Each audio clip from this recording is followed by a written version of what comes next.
substantially, post-normal science is an insight. And it's based on the idea that the activities of science, mainly when they are related to policy making, or what we call for governance or for policy, then they have different characteristics of the traditional ones of modern science. And we can describe it as following. It's a situation where the facts are uncertain, the values are in dispute, so there are disputed value systems. The stakes are high. What's at stake in the problem or in the question is high, and also the decisions are urgent, and therefore there is not enough time to try to deploy all the science and resources in order to get a complete full answer of the question. So what it means for me? Well, it has been my life, my biography. I mean, since we started to develop it with Jerry Ravetz in the 80s, it has been my life. It shaped my life. So it is very difficult to talk about post-normal science, the emergence and development outside my own identity. It obviously means different things to different people. One of the major features of post-normal science that is important for me is that it opens up new spaces of dialogue. It breaks through some of what is perceived as rigid borders of scientific knowledge or expertise, and opens these up for a broader society, for different disciplines, for different perspectives, and asking new questions about that. And it, as one person said it, you know, that after listening to this post-normal science talk, they said, oh, I'm not crazy after all. That is, some of the questions are really legitimate to ask. And post-normal science gives you that space. Well, I go back to the early times when I actually was discussing with Silvio Fontowitz about this concept of quality. And the quality question comes up around what he calls the extended peer community, which means the challenge of bringing into a dialogue or deliberation all of the different considerations of stakeholders about what is important in the decision. So that means that on the one hand, we're looking at what it means to do good science with integrity in terms of science practice, but we're also looking at the questions of what makes the development and use of knowledge something that responds to the challenges that people recognize. And this means that right from the start, post-normal science was building the challenge of how do we make dialogue across very different strands of society. So all of these questions that are discussed today about inequality, about the way science is instrumentalized, that was just being discussed this morning, these types of questions were opened up in the early times from post-normal science. To me, it means a new area where both scientists and philosophers and the users of science, they can go deliberate and think about a new way of doing things. So that we do not look at science only as like a vending machine that gives us new technologies and new products, that we are able to conserve some of the Enlightenment dream, which is disappearing fast, very quickly, from the professional scientific community. So it gives me that Archimedean point where I could go, take a look at how things are going, plan for new things, and then go to our disciplinary departments. Post-normal science is like the game of the glass bead in Hermann Hesse books, that you can say a lot of things about this game, but nobody knows about the rules because there are no rules, or or the rules are you have to guess them if there is any. I think that is mostly, it's not a science, it's not a methodology, it's a way of looking at things. So more specifically, it's a way of looking at how science is used into policies with an acute awareness of power relationship without forgetting the quality dimension. So it's a way, if you wish, to redefine the quality in the context of science being used for policy. This would be my for short definition. Post-normal science has a special place in my practice. For me, it allows a pluralism of different types of expertise, and it is essential to really understand and to be effective at the science policy interface. My background is in marine fisheries, and in fisheries you have a lot of different types of data. You have data coming from the environment, you have data coming from the industry, and this is all very important to understand and get a picture of what's going on with the ecosystem. But the decision stakes are very high, for example, how to set quotas. At the same time, there's an urgency that every year you have to give advice. So fisheries for me has been an entrance point, applicable point, how we use post-normal science. But at the same time, a very strong recognition of the strength of our institutions that kind of go against the norm that we would like to see, the normative value of being post-normal, the idea that there are different types of evidence. We need an extended peer community, we need an extended peer review, and we have to understand the quality of information. And this is not just from a scientific standpoint, but also from a societal standpoint, that there's different types of knowledge that are all valid. So for me, it's really important to step out of my institution and into this community to kind of be reminded about how to put forward best practices when working at the science policy interface. Well, basically, for me, it's an opportunity for science to be thought of as something that is inherently engaged with society, that works at the societal level. And I think the challenge to normal science there is the recognition that we are living in complex times, that a lot of the challenges that science deals with also reverberate at the societal and political levels, and that this is something that requires also reflection from science.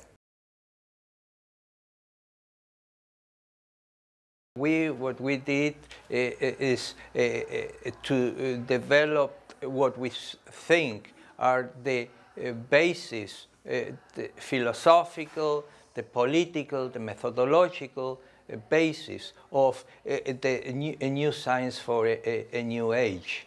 So what we think is that we can maintain all part of the achievements of science, even with its humanistic tradition, and just change it and transform it in order to become something that's useful for people and during this new epoch. We think that we can transform society by transforming science. Mm-hmm. So many people think that you can transform society without changing science. Okay, because from where we come, our own biographies, our own work, our own history, we come from working in science. I mean, mathematics, philosophy of science, other type of things. And we believe substantially that our contribution can be for the transformation of society, for a more just, fair society, is to transform science as part of the endeavor. Many, and I have been around for many years, and the first time I came across that, I mean, I was reading the book that Silvio and Jerry was writing back in the 80s, and I was to organize a conference about aquaculture and aquaculture as a sustainable development. And I had to deal with all these different experts on all kinds of aspects, technological experts mainly. I invited Silvio Funtovic to this conference, so this was the first time he came to Norway. That was in the 90s, early 90s. And because I felt that this whole dialogue needed to connect to some of the basic issues that none of these experts were addressing. And that were the issues of, how certain can we be in our projections about the future development. I'd studied the earlier projections about aquaculture growth in Norway. And the one thing that I found that was all projections, all predictions were basically wrong, largely wrong. So, and now we had all these new experts coming up, and they were coming up with new predictions. So I wanted to have a voice for, you know, how much uncertainty, how can we deal with that? That was one thing. And the other thing that I wanted to have a voice for was the values. You know? There were values behind it, and of course none of the experts were willing to say that what they were presenting was something more than just facts, right? But with the post-normal science view and, you know, the perspective of this approach, you can easily see how the factual and the normative got intertwined in many ways. And that opened up a quite new discussion, and actually it was very well received among the experts. So that was my first use of that, and after that I have been using it in many ways. And nowadays I particularly feel, you know, post-normal science talks about extended peer review. That is, the quality assurance of the knowledge that you do is more than you cover in ordinary scientific processes in the peer review. So you extend it with user group, with stakeholders, with society. And that is one of the processes that I have a lot of use for. And I've been using it many times in different settings. My work is quite a hybrid activity. I'm a university professor in economics, but I've worked all my life on issues that we call environmental issues. So I'm outside of the core economics in terms of the domain. I work on all of the questions of society, biosphere, which means that there's uncertainty, there's conflict, there's problems of survival. What I've done, I think, in relation to post-normal science is try to show how the questions about building dialogue and building frameworks of evaluation which respond to social policy, public policy, technology assessment questions, how frameworks that link to economics and politics are also frameworks for thinking about the quality of science. So I've been part of the process of showing that this is a continuum between public policy, dialogue, economic analysis, evaluation, and science quality. Okay, I'm a philosopher of science by training, and I started my PhD and the rest by thinking about the framework for Indian scientists and all those who work from outside the Euro-American science, but still contribute to it. But now I have a bigger concern. I want to think about the notion of 21st century science. And 21st century science has to be, in a sense, involve all the scientific communities, because science is no longer confined just to a few Euro-American countries. But then I find that there is really no model that will accommodate this kind of science, and that will allow especially the younger scientists to try something risky, something fundamental, something new. They are being asked to do more of the same. They are being asked to do simply to replicate their success. So I want to create a group and invite, that's what my interest in PNS was, and attract other people, scientists, theorists, philosophers, sociologists to it. So I think that will be an important part of my work in the coming at least 5 years. Might say something about my previous work, because now I'm kind of retired. Now I'm really following my instinct, so I cannot say I have really a work. But when I was working in the European Commission, I tried to use post-normal science to change the practices. So I mostly use post-normal science to fight reductionism in the way evidence, quantified evidence, especially in the form of mathematical model, were used to frame policy by trying to draw attention on the limitation of those models, the margin of uncertainty, and the implicit and normative assumption which were embedding those models. In fisheries, we've been working a lot with the International Council for the Exploration of the Sea, ICES, which is the science advice institution. Is actually the world's oldest intergovernmental science institution, founded in 1902.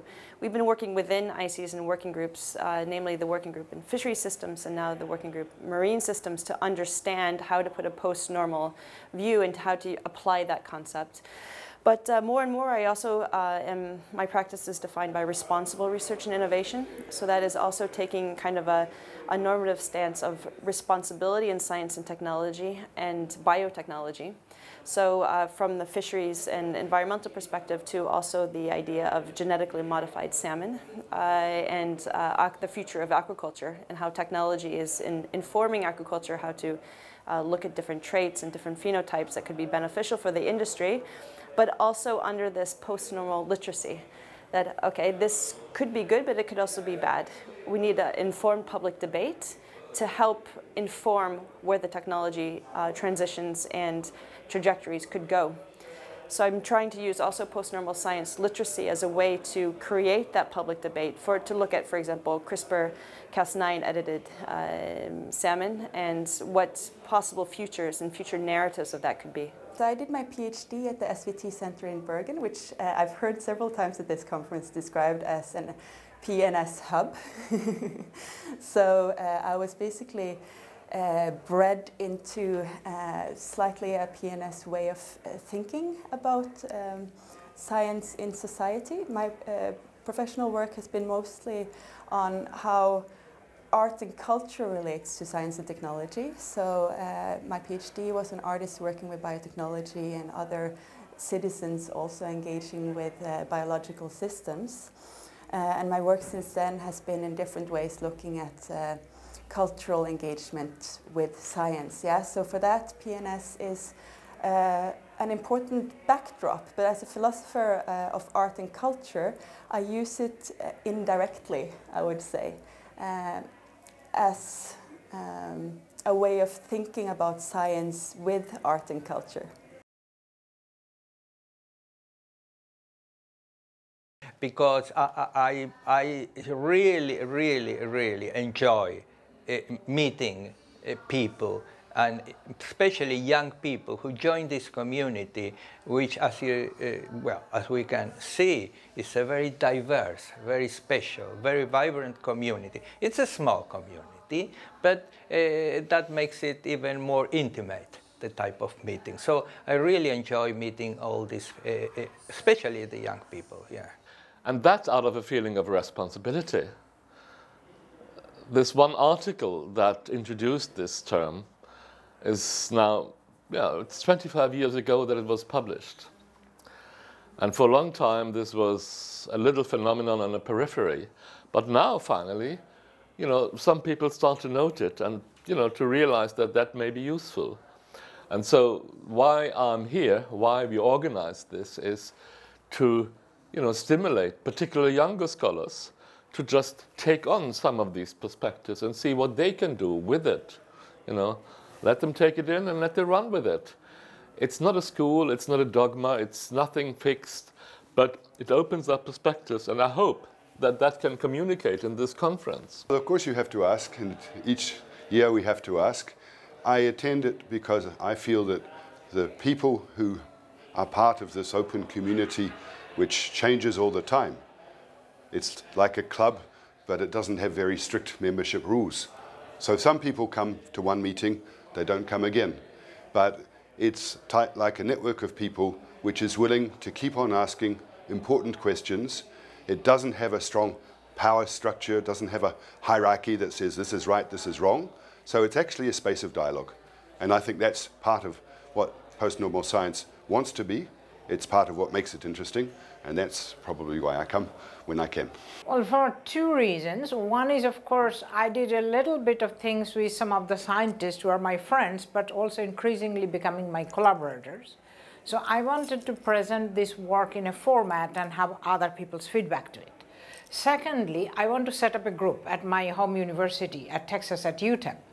And for that, I need participants, people who would be able to contribute. So I wanted to say who are interested. And I think I have more or less made both these goals work. It's very clear. I wanted to bring all the people I care for and all my friends in this wonderful city where I now live.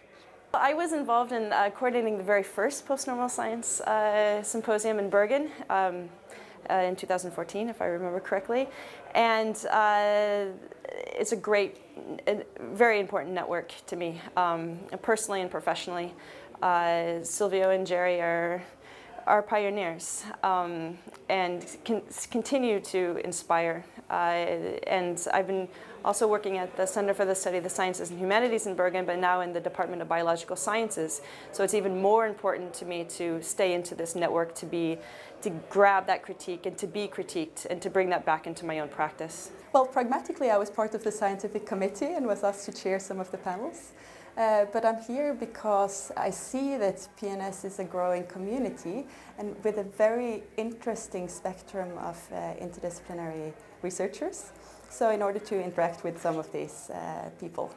Yeah. So what impression did you get from the fellow participants here?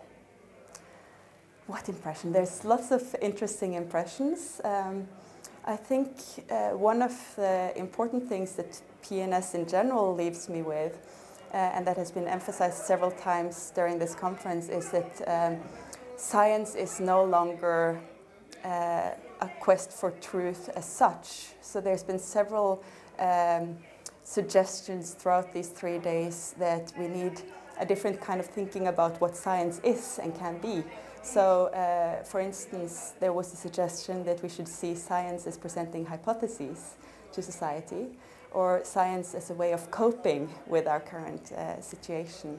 And I think these are very interesting perspectives, and especially the idea from the last speaker now that ambiguity is something that we really need to acknowledge also in science is very important. So for me, working on art and culture, I see ambiguity very much being embraced there as an inherent strength, whereas it's generally in normal science seen as a weakness.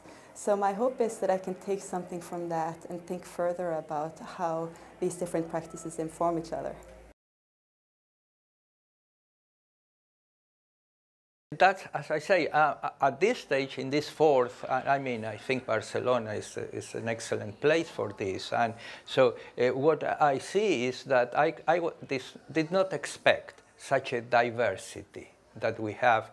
And not only diversity, because that's important, but also the quality of the presentations. And not only the presentation, but the quality of the people. The way they relate one to the other. I mean, many people here came along with no knowledge of other people, and I found that they mixed very well. I say, because I think this is a feature of post-normal science, that people are well received, and we try to incorporate them and make them part of the community in spite of many differences. I mean, even some people here didn't mention the word post-normal science. We saw some of the keynotes and presentations. For us, it's not important that they mention post-normal science as such. For us, it's important that we share the spirit of what post-normal science wants to do.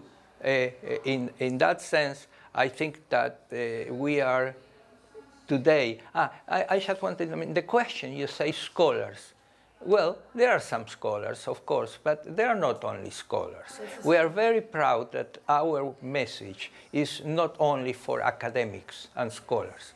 Our message goes for people, for activists, for other type of persons that for one or other reasons think that this is their community or they want to be part of it. What is nice to see is that there is no uniformity. There is all kinds of people, and some of them with a really serious scholarly concern. You know, they want to understand, they want to study, and they want to know more, and they want to provide knowledge. Some of them with a more activist perspective. They want to use the knowledge, they want to utilize the knowledge in a given context for a certain group and whatever. And some of them just for, you know, political activities in society. So all of these people come together and find some use in that. And I think this is the broad spectrum that we gather here of interests and people and activities is worthwhile to have. It should never become, you know, so closed a group as we have in typical scientific meetings where just sub-disciplines talk to each other. We should make an effort to maintain this broad views, these broad activities, and people with different backgrounds to come together. And that's what I think is really valuable in these meetings here. So, and particularly, I'm very much impressed of some of the work that some of the young people are reporting. It's amazing. It's amazing. And I've been around for quite some time, and I can see there's a lot of difference compared to when I was starting to study to what some of these people are presenting here. So I feel actually very hopeful. Well, when I started working with the PNS framework, that was something for, you know, strange birds, and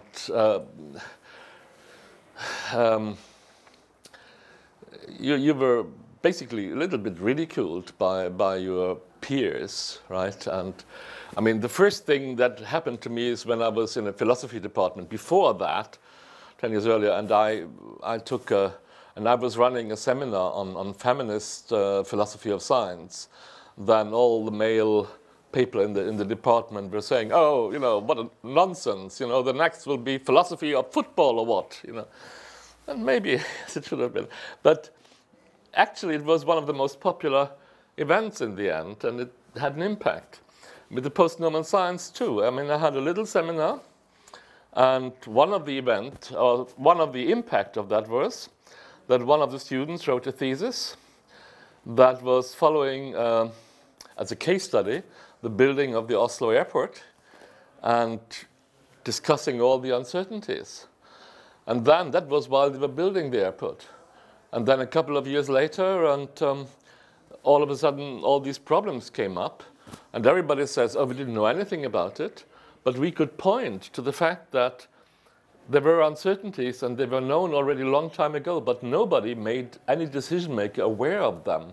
Actually, there was a process of making them invisible to the decision makers, right?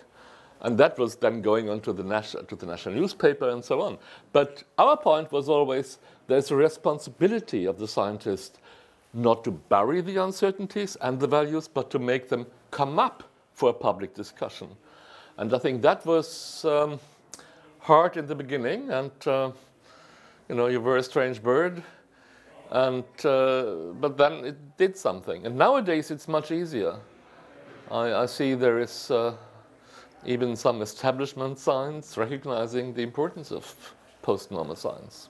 It's impossible to say that sort of cold, because we are still in the conference, or it's a small conference. We've had maybe 30, 40 presentations across, 2 days, and still going. There's been a quite big mix of what I would say maturity and quality, which is what we would expect. But the process has been marked by a very friendly atmosphere, which means that we're engaged in constructive critique. People mostly listening to each other, making comments, trying to suggest that doesn't make sense, you need to go further there. This is a type of permanent dialogue process. So I think the conference is coherent with the values of post-normal science. It's been a good event. It's been a humanly very pleasant period of time. Oh, it is a very encouraging, interesting, pluralistic group. I cannot say that I understood everybody's work, but I think when you have a new problem on the table, there is a necessity for convergent approach. So people will come from all sides, and something will be found in the middle. So I think I'll come to this conference again. It's really interesting, because every time you have this this kind of event, you meet some kind of pariah, you know, those people, the untouchable of the scientific establishment. You always have some of these people showing up, you know, those people who for some reason were marginalized by some kind of academy. And most of these people have interesting story to say. So I think if you have a chance, you should really come to one of these workshops to meet one of these strange and interesting people. It's a great impression. First, there's so many more people here than in previous events, so the amount, the critical mass, I think, is getting bigger and bigger. But also, the impression is also we have to really reanalyze what the definition of post-normal science is every time we meet, and to understand that relevance, understand the current social political situation, understand our role in this populist movement. Is it because our science has been closed? When I talk about our science, meaning larger institutions? Have we been closing doors instead of opening them? Are we reaping what we have sowed as far as our scientific institutions are concerned and the current wave of populism and post-truth? So this is an extremely important critique that I think we can really foster in this network here in Post-Normal Science Symposium and then take back to our respective institutions. I think barrier primarily two. One is from the philosophy side. Philosophers have long accustomed themselves to sit themselves within a room like this and construct frameworks that nobody will ever use. So this is like visiting the Tower of London. There are jewelry no one wears. Okay, so they have beautiful frameworks. No one knows about them. On the scientist side, scientists are being trained on such a narrow training that they literally cannot read or digest anything apart from that. So if a problem arises within their discipline, and there are problems, they don't really have the resource to solve it, but they don't also have connection to anybody else. So both sides suffer from some kind of shortcoming. And I plan to bring the two groups together, and let's see what happens. A group like this, and of course you need a hospitable, some kind of friendly ground where this kind of things are looked as valued goals. So I have been to a couple of other philosophy of science conferences, others over the US, and I have a little group there, but I think I need to broaden out. I need to approach other groups. So that is that's the source of strength, because other people see things differently. The third thing I want to do is I want to talk to the Indian scientists. So I have a little bit collaboration, not collaboration, I think I can say conversation at this stage, with the Indian Institute of Science, Bangalore. So it is one of the premier institutions of the country. And many of the faculty are very interested in philosophy of science, except that they do not do it openly because they think that this is wasting the time of the graduate students. So I want to create a situation in India. We came from a post-colonial background. To us, science is what the Westerners does. And an Indian scientist is trained to be a clone of a Western scientist. I want that to change. So that means I need the philosophers, I need a transdisciplinary group like this, I need the Indian scientists. So it's a triangle. It has been said during this workshop that when you write a report, even including lots of post-normal science, and people read it, most often you don't get there. You have to engage the people in actual conversation. I think Socrates was right. That's why he said he didn't want to write, because the book doesn't answer the questions. So post-normal science is very much dialogic. And if you can use this in the context of dialogues with person, I think that in the course of the discussion, they become more aware of certain limitation in the way they construct or use or adopt certain narratives. Yeah, I think it's very important for me to bring in that literacy and the training of our PhD students. That idea that science is built on internal critique, that we have to criticize in order to get stronger, that we need diverse opinions in order to be stronger, that you need to open up doors and discuss these things. The idea of, I really like the idea of the T-shaped researcher, so that we're educating students to be very strong in a discipline, an expert, but also understanding how their expertise connects to others around issue, for example, like genetically modified organisms or sustainable fisheries, or, for example, the UN Sustainable Development Goals. So this type of literacy, understanding these connections, I think is post-normal science is an extreme help, and the scholars in post-normal science are really great collaborators in this effort.